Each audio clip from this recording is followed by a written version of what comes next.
This is Kathryn Getzky, host of the Hope Matrix podcast. We are here to share science, stories, and strategies for how to hope. I'm the Chief Hope Officer of the Shine Hope Company, and Shine is the mnemonic for how we teach hope. So when we talk about hope, we talk about how we use stress skills, happiness habits, inspired actions, nourishing networks, and eliminating challenges, which are our thinking patterns that get in the way of our ability to hope. Hope is a skill. You can measure hope, you can teach hope, and you can start practicing skills to activate higher hope in your life today. And on this Hope Matrix podcast, we aim to bring in guests, experts in science, people with stories, and those that have strategies for activating hope in your life. Hello, everyone, and welcome to the Hope Matrix today. Super excited to have you all here, and especially grateful for our guest, Ms. Charlene Sunkel, who's from South Africa, and I've worked with Charlene for many, many years. I met her in South Africa. I'm super excited to have her here. Welcome from South Africa. How are you? Hi, thanks for having me, and it's excellent that we remained in contact for so many years, and it just shows you how network really kind of bring us together. I know. Yeah, it's amazing. So I met Charlene in South Africa presenting at a conference. We're both on advisory boards for the global mental health movement, and it was in Johannesburg, and she put on the greatest conference ever. It was really pretty extraordinary, and it was so fun and so engaging and really different for mental health. So I'm excited we've stayed in touch too. And Charlene, you have done so much work since then. It's pretty extraordinary. So congratulations on it all. Oh, thank you so much. Yeah, so we'll get right into it, but I wanted to just remind our listeners today, we here at the Hope Matrix talk about hope and hopeful mindsets, and we've kind of created the 5 keys to hope. I just want to give a brief overview of those first. What we talk about, what makes up hope. So when we talk about the 5 keys to hope, we're talking about first identifying and recognizing that stress response and learning to manage it. The second key is practicing habits for happiness. The third is taking inspired actions using SMART goals. Those SMART goals are specific, measurable, attainable, relevant, and time-bound. The fourth is creating a very strong hope network and really strengthening that network. And the fifth is overcoming some common challenges to hope, like rumination, internalizing failure, worrying about the future, and trying to control things that are out of our control. So we'll talk about hope today kind of through that framework and talk to Charlene about her lived experience with schizophrenia and all of the really amazing work she's doing around the world and really how hope ties into that. So again, thanks for joining today and listening in. And Charlene, thanks so much for joining us. I'd love to just talk a little bit more about yourself and your lived experience and how you got involved in this work as it relates to global mental health. Yeah, if I think back, I'm actually shocked by the number. If I think 30 years ago, I was diagnosed with schizophrenia. And I can't believe it's so long. Either I feel old by the number or something.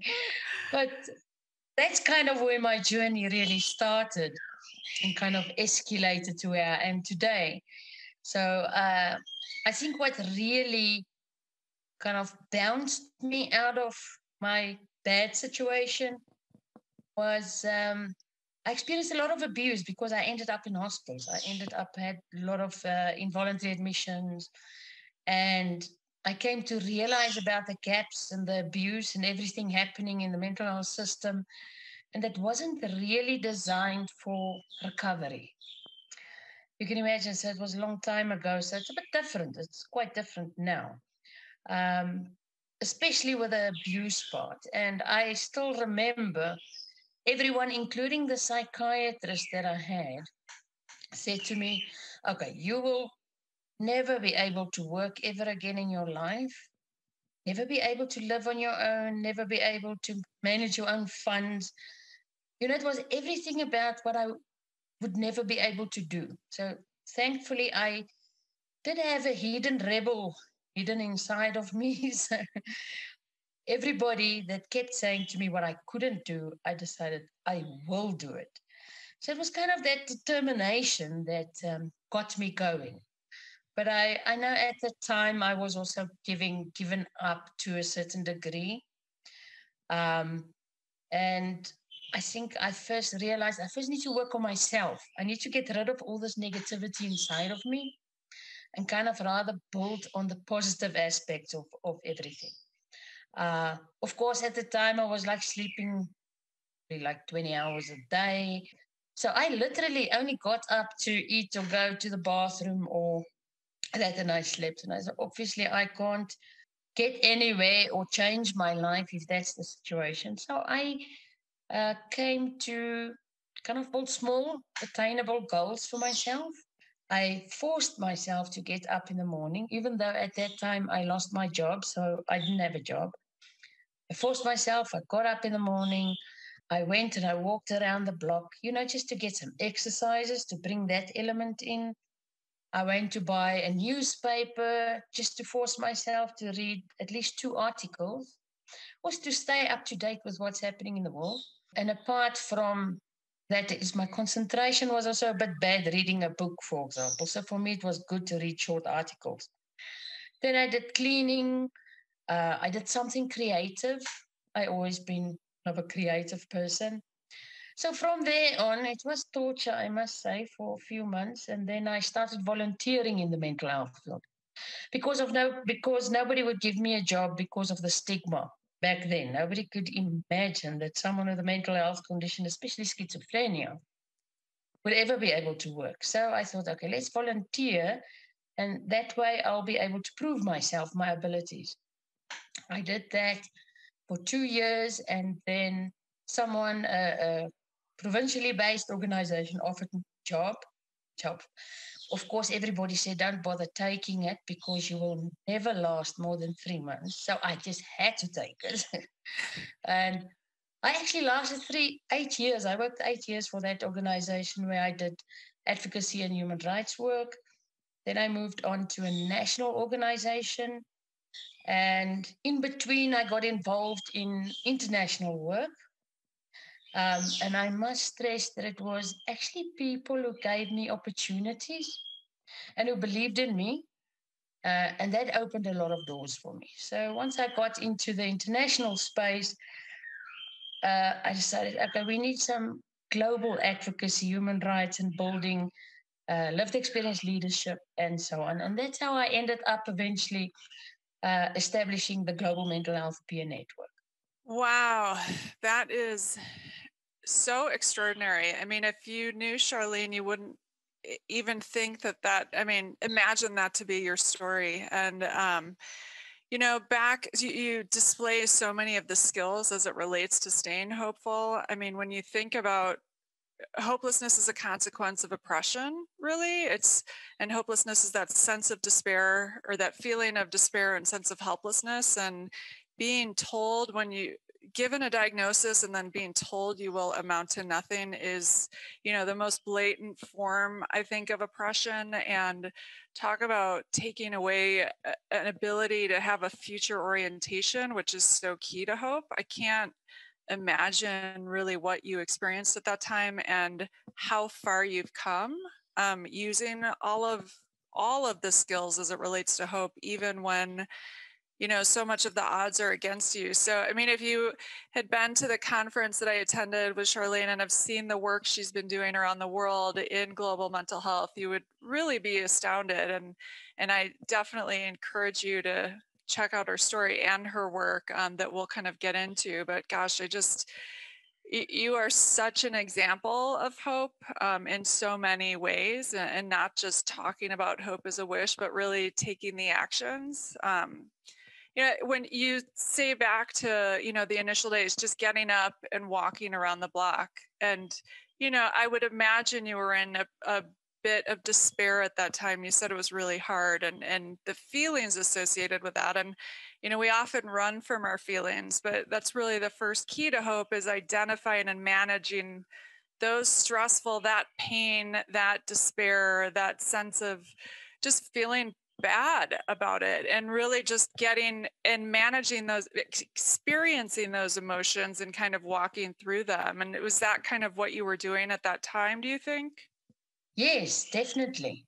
I think there were a few things for me that was, if I had to highlight what was really, really difficult for me, was not to get bothered by what other people thought of me. For me, it was more a matter of I needed to believe in myself and not what other people think or of me or what about my abilities. I just internalized kind of my strength, if I can put it that way. Absolutely. And like you said, I mean, mental health is so highly stigmatized, and especially schizophrenia, because people don't understand it. And a lot of times, what we don't understand, we fear and we judge, and it's so unhelpful. Which is why it's so important that you share your story and you share what you do that works, and you share with other people how to build connections with you, is that is so important. And that feeling of isolation and aloneness in a fragile period, I can just imagine it was very, very challenging. And yet, you took those steps for yourself, getting out, reading short things, just doing things that put you on a different kind of trajectory. Really pretty amazing. What would you say to people that judge people with schizophrenia? Like, what's the message you would like to get out to them?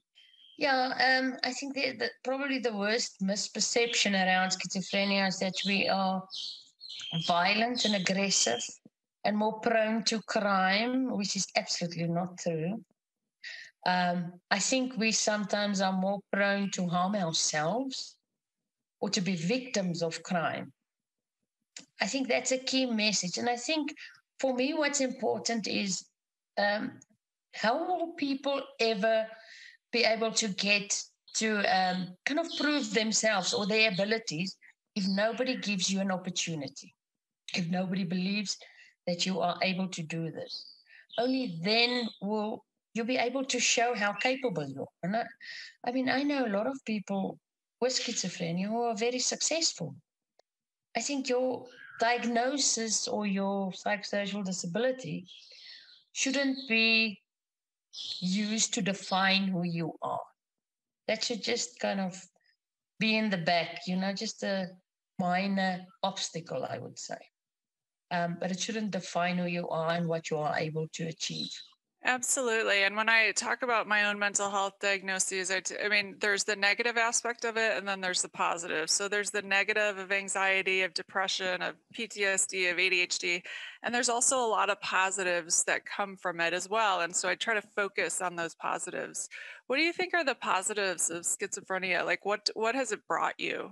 It's almost like it taught me to learn a lot about myself. It taught me to learn that I'm unique.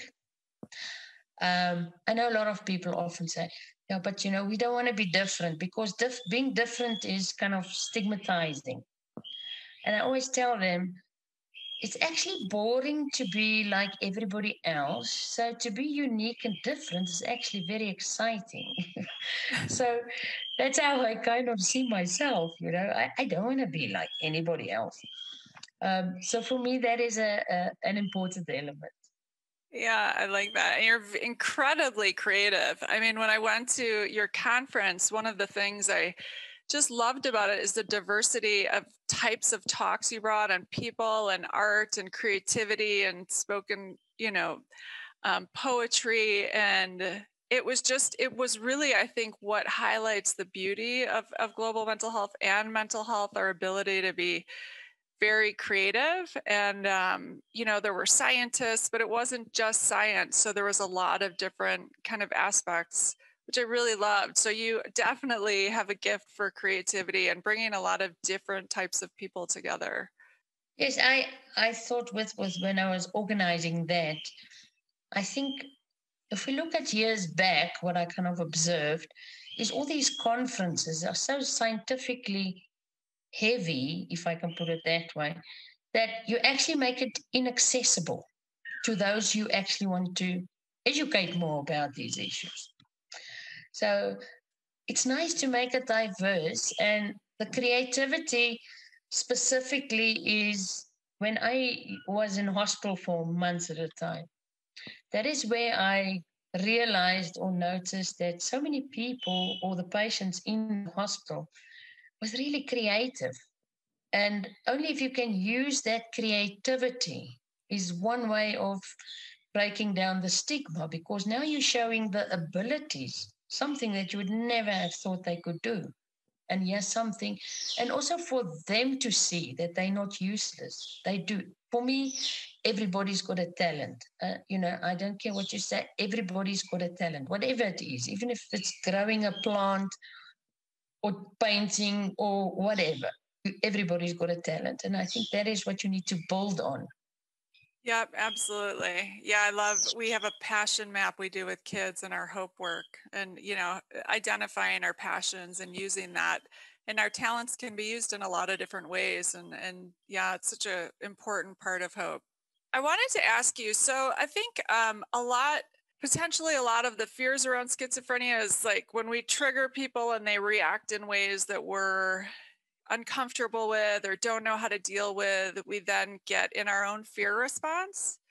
So I just wanted to talk about that for a minute. When you're triggered by something, or I don't know if it can be generalized to schizophrenia, or you can give examples. Like, what are things that trigger someone with schizophrenia, and then I want to talk about how that might show up in body language or behavior, and then what we can do to help kind of mitigate that, or to help de-escalate it as opposed to escalate it with our own stress response. Yeah, I think, first of all, people have a tendency to treat you differently. They think they're very good at hiding it, but you can actually pick it up from people when they treat you differently. And what I found, especially back then with my family and the friends I had at that time, was immediate change in behavior. Immediately I could see, I sensed that they didn't know how to talk to me. They didn't know what to say to me because they were so scared of how I potentially would react.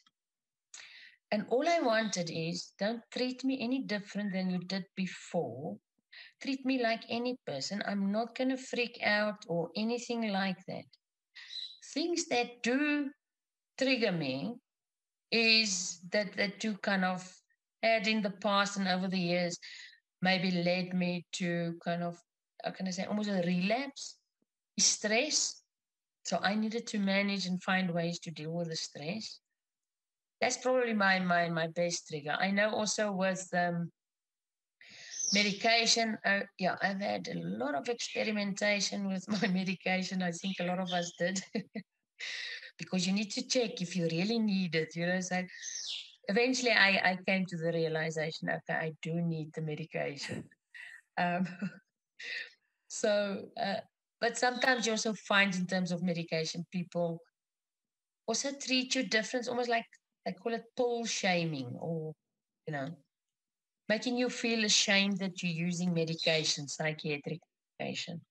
Other things that also kind of trigger me is if you blatantly exclude me from things merely because I have a diagnosis of schizophrenia. So, but over the years, I have also learned to, like I said, not be bothered what other people think. I am now in a better position to verbalize when someone kind of treats me where I feel, okay, you're making me very uncomfortable by how you're behaving. I will actually say it to them that, just treat me like anybody else. You're making me uncomfortable. I think it's learning to verbalize.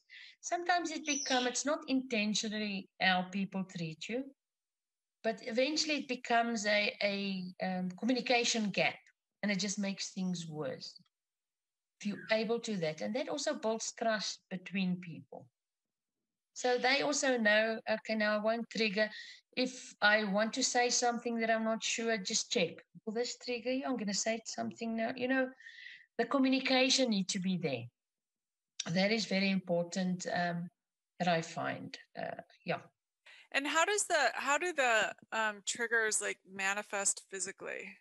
Like, do you feel your heart start pounding, or do you like, are there any physical sensations? I become terribly distracted. What happens to me is what I normally see is I become very quiet. Actually, I won't easily make eye contact. It's almost like I was drawing in my own head. And eventually everything around me becomes kind of fades away. I also become easily distracted. I can't follow a conversation. I can't understand things, what people say properly. Those are kind of things, but I never had aggressive or violent outbursts. Never. These are basically the things that kind of happen to me. But I think it is important to know yourself and know your condition, kind of know where you draw the line, to realize, when now you're going into really a dangerous phase. Because for me, it's almost like if I don't realize immediate signs like withdrawing, not making eye contact, that kind of thing, if I don't act on it immediately to make sure that I have all my things in check, I need to get enough sleep. I must eliminate the stress. I must go to the psychiatrist if needed to usually increase the meds for a period. Otherwise, I don't realize things and then I just spin out of control. So those are issues that I find personally for myself. Yeah, it's amazing to me how much my sleep impacts my mood. And if I have one day of off sleep, I wake up and the day is off. And, it's my focus for that day is just managing my mood and my stress response and really just kind of making it through the day. I mean, for me, sleep is just, it really dictates so much. And it's definitely a trigger. And if I go several days without sleep, it's really, yeah, it's not great for my hope state. So it's very key and important. Yeah, now sleep is definitely, I also find if I don't sleep my limit of 8 hours a night, pretty much I cannot function properly the next day, sometimes even for 2 days. So that's an important element. And also to balance your life, not to work. I love watching movies. So for me, that's kind of almost an escape, it relaxes me. So I need try to balance it with sleep, work, doing something I like. Funny enough, I love cleaning. I don't know. I just find cleaning my place very relaxing. I don't know. I just love doing it. Yeah, that's great. So that kind of helps you with your stress response. You clean. I like that. Yeah, interesting. I have to get everything really organized. So don't make it really organized. If I feel stress, chaos in my mind, I organize everything. So at least that external organization helps my internal chaos. Yeah, and that's great. And we talked a bit about happiness habits. So what you do to stay. We talk about when we talk to kids and teach kids, we teach them about the downstairs brain, which is where our kind of stress response is, and then the upstairs brain, which is where we're creative and problem solving and collaborative and all that. So I think that you've shared a bit about creativity and how that supports you to kind of stay in your upstairs brain. And then the third key, we talk about setting SMART goals or taking inspired action using SMART goals. One thing I want to illustrate, you spoke earlier, when we're in our stress response and we're not in our creative problem solving place, we don't really want to move forward into action. We first want to get our mood state into a better place. And I think showing how in your early years, just getting up and just making small goals, but not doing these big, setting something like the global mental health movement, the group, it wouldn't have been something you'd wanted to do in that state, but you first want to work on your own internal state, your mood state, until you can get in a better place where you're then able to take these really amazing leaps and set bigger goals and do really cool things. So I think your just illustration of how you did that through your story was so important, and I think important for people to kind of listen to and hear and understand. So key to hope. Can you speak a little to your network and how, first of all, your personal network, how you created your own, and then also the Global Mental Health Peer Network that you created, which is absolutely amazing and just changing lives for so many? Yes, let's start with my personal network. I kind of rebuilt my connection with my sisters. They very supportive of me, so I always keep in contact. That's for me is valuable. My deputy CEO, we kind of very strong peer supporters of each other, and so it is actually so wonderful that we are there for each other when we go through stressful situations. For me, also the representatives, the lived experience people within the Global Mental Health Peer Network, and we got more than 70 from across the world. And what is absolutely amazing for me is we actually feel like a family. Everybody feels like a family. Everybody supports one another. That to me is also exceptional. I never actually expected that when I started the peer network, but it kind of formed by itself. My other support network is not really human, but it's my two birds. So they they help me a lot. I don't know, they kind of have a calming effect on me. For example, my parrots, they would sit with me in the evening when we watch movies. So the parrot, the moment I touch my mobile phone, she will bite me or she will bite the phone. So she actually kind of helped me not to work when I need to relax. So she's very helpful in that way. But the peer network itself, so it was launched at the summit that you mentioned about the Global Mental Health Summit. So we launched it there. The idea was to create new global mental health lived experience leadership. Because in my kind of experience from being involved in the global space, was it was always the same lived experience representatives, try to give input into strategic documents and policies to change things for the better.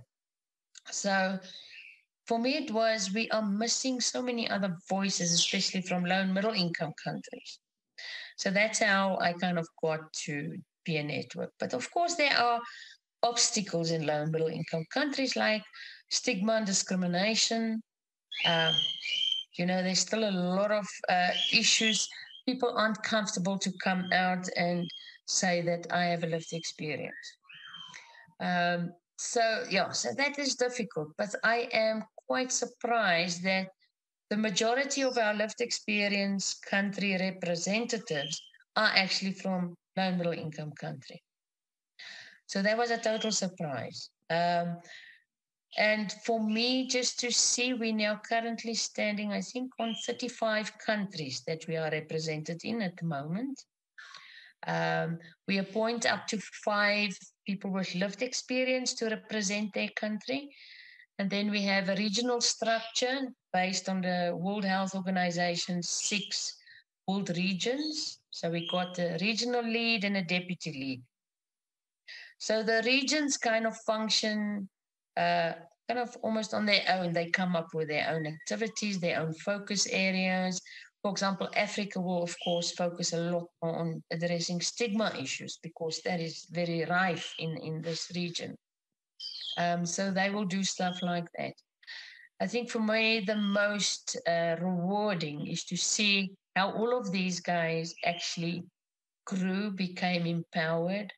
Their confidence is, they really built a lot of confidence, self-esteem, and all those positive aspects. So for me, that's absolutely rewarding to see that happen throughout the past 2 years. We also have honorary members and honorary mentors. So we just established a mentorship program. So all the new country representatives will now be assigned like a mentor, will teach them and empower them. The whole idea is not to appoint representatives from countries who are already at a global level of advocacy and in the mental health space, but rather those who are not there yet and rather empower them to eventually get to that level. But we do various activities, and it's actually the country representatives that kind of guide what we do. They kind of highlight, want to focus on this and this and this, and then we as the global office help them, develop strategic kind of plans to implement that. It's a lot to talk about the peer network, but that is kind of the crux of it. Um, of course, the main idea is to strengthen the voices of people with lived experience globally. Yeah, which is so important. So very important. How can people get involved in the peer network? We are proudly 100% lived experience from our board of management staff, volunteers, and within the executive structures are all lived experience. And we are currently really looking to appoint more country representatives. On our website, people can visit the website, all the information is there. You can go under the committees page. The application forms are there, the terms of reference, what the role is of representatives. Otherwise, people are welcome to contact me directly as well if they want to know more. But I think our website is quite comprehensive in exactly what we do and how people can get involved. Amazing. And what is that website? We'll list it in the link too, but yeah. www.gmhpn.org. Perfect. Global Mental Health Peer Network. So those initials. Yes, perfect. Yeah, and we'll put it in the link too. It is, it's amazing to me. I've been attending the MHGAP Summit in Geneva, Switzerland for many, many years. And when I started, the first time I was there, I was there with just a bunch of scientists, and they just called me like the sunflower or the yellow. I was always in my yellow, and talking about branding and marketing and getting celebrities engaged and what other disease states have done to end stigma. And yeah, I stuck out quite a bit. And it's been really amazing to see, and you've driven a lot of this change, getting other voices, getting folks with lived experience, getting them. I mean, we can't create policies and understand the depth of the problem without engaging, with people that are dealing with the problem on a daily basis or the challenge, and especially solutions, and I think your group has done a really incredible job bringing those to the global stage. And some really, I would highly recommend to anyone listening to get engaged in it. If you have lived experience or know someone with lived experience, because I do think it's a powerful way to kind of drive change, and to be heard and to feel valued, which, as you said, is so important for us all. We all need to feel valued as humans. It's really a basic human need. And those with mental health conditions have been discriminated and oppressed for so long.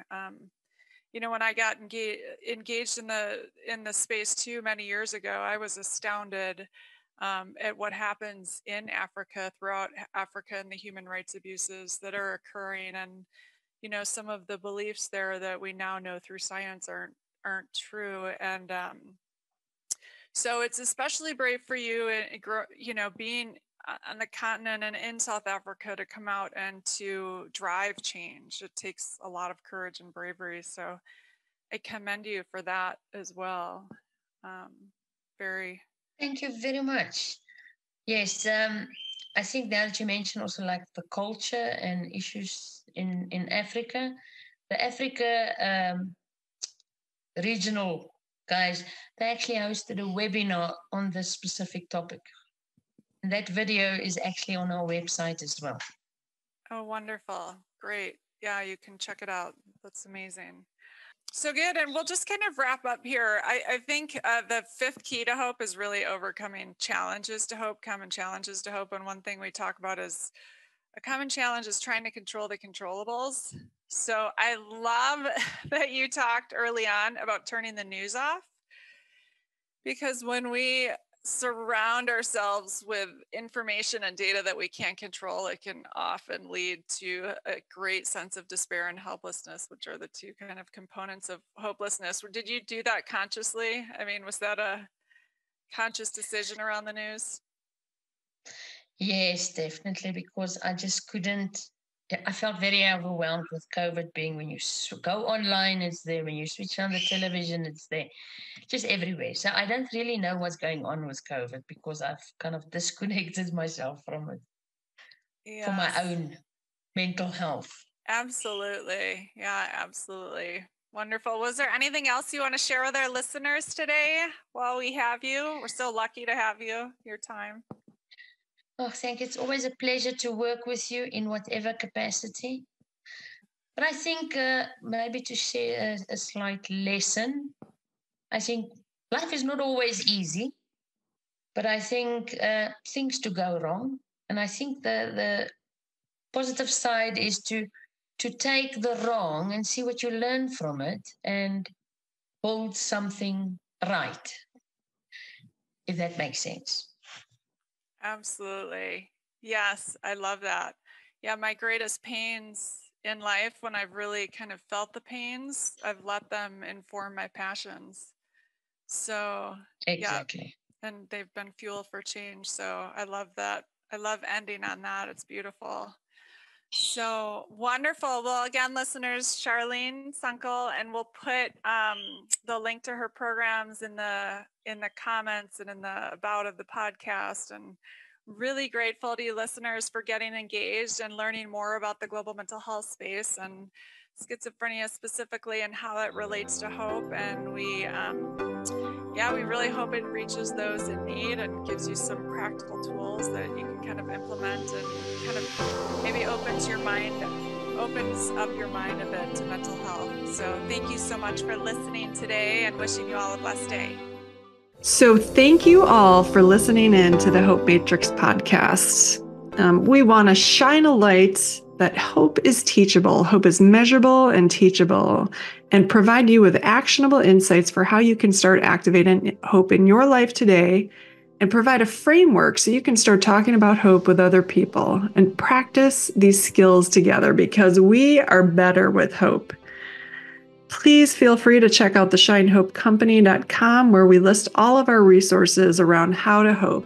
We have a lot of free programs for how to hope, including the 5-day challenge, our hope infographic with a lot of skills that showcase how to hope, and articles of how to incorporate hope into your life. We have the Hope Beat Weekly, which is a weekly newsletter that shares strategies for hope. We have a My Hope Story template, so you can write your own hope story today. Also, My Hope Hero, so we can share what our heroes are doing to activate hope in their lives. And this is especially good with youth, so they can start looking up to people that have overcome similar challenges to them and seeing how these heroes use the Shine Hope framework. We have a Hopeful Minds for Teens program, a Hopeful Minds overview, educator guides. We have a new evidence-based college course so you can activate hope on the college campus. There are programs in the workplace, overview courses, 90-minute courses for learning the what, why, and how to hope. What I want you to know about hope is it's a skill. You've got to practice these skills to become hopeful. It's easy to fall into despair and helplessness when we deal with challenges in life, and it takes intentional work and practice to get to hope. And yet it is always possible. So no matter what life brings, keep shining hope. Thanks so much for listening in. Have an awesome day. And of course, I've got to add that this program is designed to assist you in learning about hope. It should not be used for medical advice, counseling, or other health-related services. I, Fred, the Shine Hope Company, and myself, Kathryn do not endorse or provide any medical advice, diagnosis, or treatment. I am not a medical doctor. The information provided here should not be used for the diagnosis or treatment of any medical condition, and cannot be substituted for the advice of physicians, licensed professionals, or therapists who are familiar with your specific situation. consult a licensed medical profession, or call 911 if you are in need of immediate assistance. And be sure to know the crisis hotline, 988, if you are in need of support. Thanks a bunch for listening. Take good care of yourself and keep shining hope.